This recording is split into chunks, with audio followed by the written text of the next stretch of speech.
Bible दुनिया की सबसे अधिक पढ़ी जाने वाली और प्रभावशाली पुस्तकों में से एक है, लेकिन इसकी पृष्ठभूमि और सामग्री इतनी समृद्ध और रहस्यमयी है कि कई बातें लोगों को चौंका देती हैं।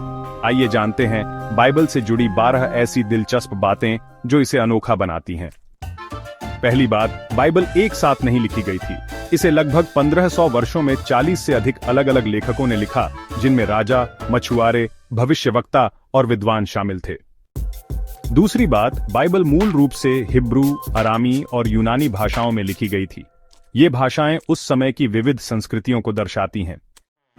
तीसरी बात, भजन संहिता 119 बाइबल का सबसे लंबा अध्याय है, जिसमें 176 पद हैं, और यह पूरा अध्याय परमेश्वर के वचन की महिमा पर केंद्रित है।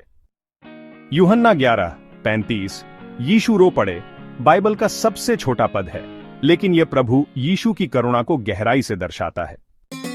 अक्सर कहा जाता है कि हव्वा ने सेब खाया, लेकिन उत्पत्ति 3 में उसे केवल फल कहा गया है, सेब नहीं।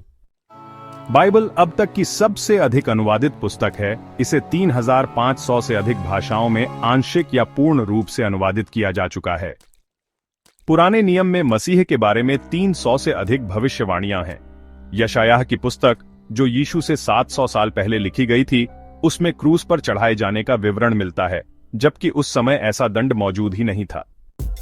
1947 में मृत सागर की घाटियों में पाए गए डेड सी स्क्रॉल्स में बाइबल की 2000 साल पुरानी प्रतियां मिलीं, जो आज भी अध्ययन का विषय बनी हुई हैं। मसीही शब्द पूरे बाइबल में केवल 3 बार आता है। प्रेरितों के काम 11 के 26, 26 के 28 और एक पतरस 4 के 16 में। उत्पत्ति के अनुसार मथूशेलह 959 वर्ष जीवित रहा। यह किसी भी इंसान की सबसे लंबी उम्र थी जिसे बाइबल में दर्ज किया गया है। पुरातात्विक खोजों ने बाइबल में वर्णित कई स्थानों और घटनाओं की पुष्टि की है, जैसे यरीहो की दीवारें और बेतेसदा का कुंड। क्या आप जानते हैं कि फ्लेमिंगो पक्षियों के झुंड को अंग्रेजी में फ्लैम्बॉयंस कहा जाता है? यह बाइबल में तो नहीं है, लेकिन आपके चेहरे पर मुस्कान जरूर ला सकता है। बाइबल आज भी प्रेरणा, रहस्य और ईश्वरीय सच्चाई से भरी एक पुस्तक है। हर पद के पीछे इतिहास, भविष्यवाणी और परमेश्वर का प्रेम छिपा है, जिसे जानना अपने आप में एक यात्रा है।